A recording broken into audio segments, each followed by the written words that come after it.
Okay, good afternoon. Happy Monday to everybody. I hope you're doing fine out there in Idiocracy land, the country where everybody drinks Brondo because it has electrolytes. I wish I could say Brondo were an official sponsor, but it's a fictional product. And if you get the reference, you get the reference. If you don't, then I suggest you stream the old movie called Idiocracy that came out back in 2006. It was produced by Mike Judge, best known for Beavis and Butthead and King of the Hill. Okay, nevertheless, this is a short video. I just want to give some advice to Tulsi Gabbard, our lovely and gracious Director of National Intelligence. I've always kind of admired her, even though politically she's a little different than I am, but she's always struck me as somebody who's very patriotic. She cares a lot. She tries to do the right thing. But I think she's, I wondered why so many people were fighting her so hard along the way during her nomination and confirmation. I actually thought she was on the short list to be Trump's vice presidential running mate in 2024. And I think he probably would have done better had she been the choice instead of J.D. Vance. I have nothing against J.D. Vance. I don't know. I just think she's got a lot more gusto than he does. But that's just my own personal opinion. If you agree, that's fine. If you don't, that's fine too. But I would give her some advice. If she has the receipts and she can bring the goods against the swamp creatures and the deep state, there's going to be a lot of people, a lot of very powerful people, some you know and some you don't, who are going to be, let's just say they're going to be highly upset with her. I think she needs to hire a food taster, and she probably needs to get one of her staff members to start her car in the morning before she goes to work. But maybe she has a chauffeured car. I have no idea. But, she's going to be on the list of people that the nefarious actors would love to have unalived or, harmed in some way. I think they probably tried everything possible behind the scenes to get to her.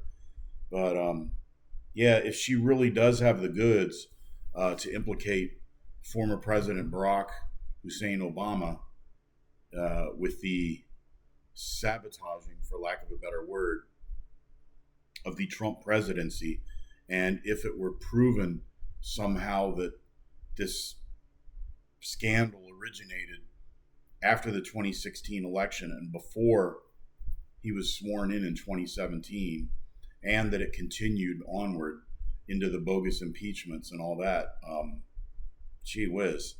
If she can bring the receipts, it could really, really toss a monkey wrench into our system. But I don't know. This is going to be interesting to watch. All of a sudden, you don't hear anything about Epstein anymore. It's like, poof, it's gone.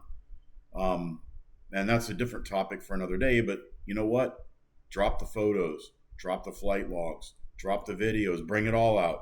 I don't care. Republican, Democrat, Libertarian, or Vegetarian. If you're implicated in that and you're involved in it, the American people deserve to know. Now, if somebody just flew on Epstein jet or went to Epstein Island, that in itself is not a direct implication. It's guilt by association, maybe circumstantial evidence. But there's a lot of people who knew him who probably were not involved in anything nefarious.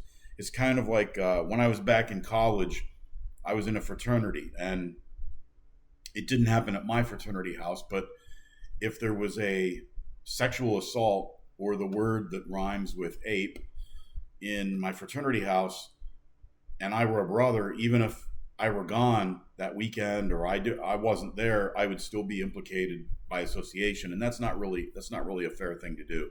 It's like if a CEO of Exxon does something nefarious, that doesn't mean that everybody, the guy working at the corner Exxon gas station should be held responsible for it.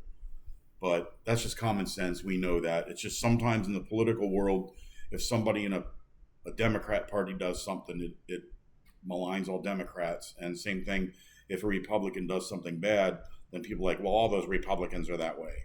Well, we shouldn't really, you can't judge an entire group of people by the actions of one. I mean, the same thing goes for Christians, Muslims, Jews, Hispanics, whites, blacks, whatever. You can't judge a whole group or class of people by the actions of one or even a few.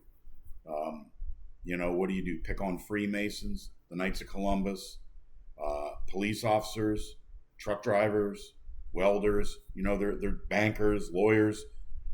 There's good and bad people everywhere, and even politicians. There are some good ones out there, very few, but there are some. Others start off good and then they get corrupted by the process later. But nevertheless, I don't want to get too deep in the weeds. I'm going on long enough, but Tulsi Gabbard better just be pretty careful. There's going to be some people who are not very pleased with her, especially if she has some hard evidence. And knowing the way she is, I kind of think she does have it, or she wouldn't have mentioned it. And we'll just have to see where the chips fall. But we do live in some very interesting we live in some very interesting times. So I wish everybody out there a happy Monday. Stay safe. Peace.